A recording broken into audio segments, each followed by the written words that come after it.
Hello and welcome to Medical Dialogues. I'm Yakshi. Let's look at today's top medical news. Where you live may contribute to elevated blood pressure and poorer cognition. New research from Wake Forest University School of Medicine suggests that living in a disadvantaged neighborhood is associated with higher blood pressure and lower cognitive scores, even among people who do not have an existing diagnosis of mild cognitive impairment.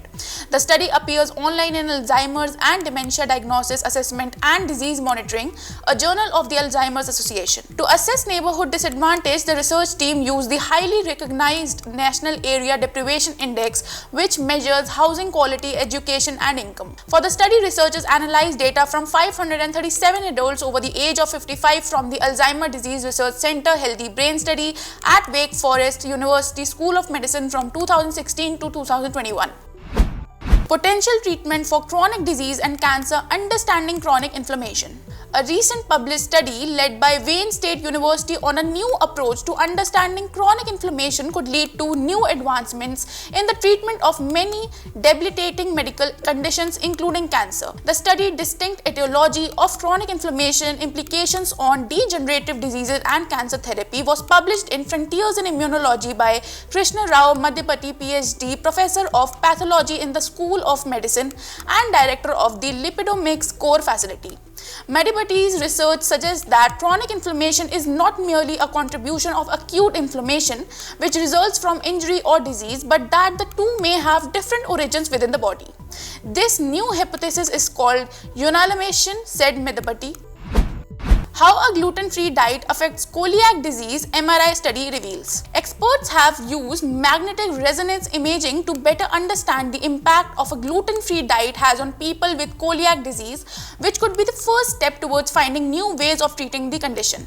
The Marco study, Magnetic Resonance Imaging in Coeliac Disease, was published in Clinical Gastroenterology and Hepatology. The only treatment of coeliac disease is a lifelong commitment to a gluten-free diet, which helps recovery of the gut tissue but still leaves many patients with gastrointestinal symptoms. The team recruited 36 people who had just been diagnosed with coeliac disease and 36 healthy volunteers to participate in the study. Images were taken to their guts with MRI along with blood and stool samples. The patients then followed a gluten-free diet for 1 year and came back to repeat the study. The healthy participants came back 1 year later too and repeated the study, but they did not follow any diet treatment.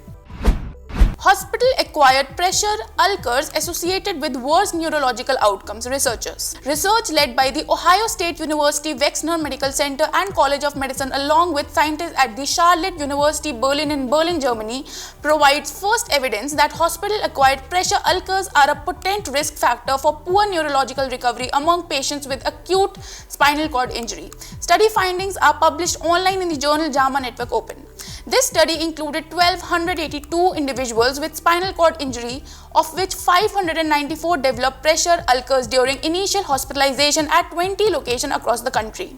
Our study found that patients with pressure ulcers regained significantly lesser motor function through 1 year after injury. In addition, their recovery of independence in activities of daily living was significantly restricted compared to other patients, said Jan M. Schwab, MD, co-corresponding author of the study, who is one of the leaders of Ohio State's Belfort Center for Spinal Cord Injury. That's all for today. Thank you for watching Medical Dialogue. Stay tuned for more updates. Never miss a medical update from Medical Dialogues.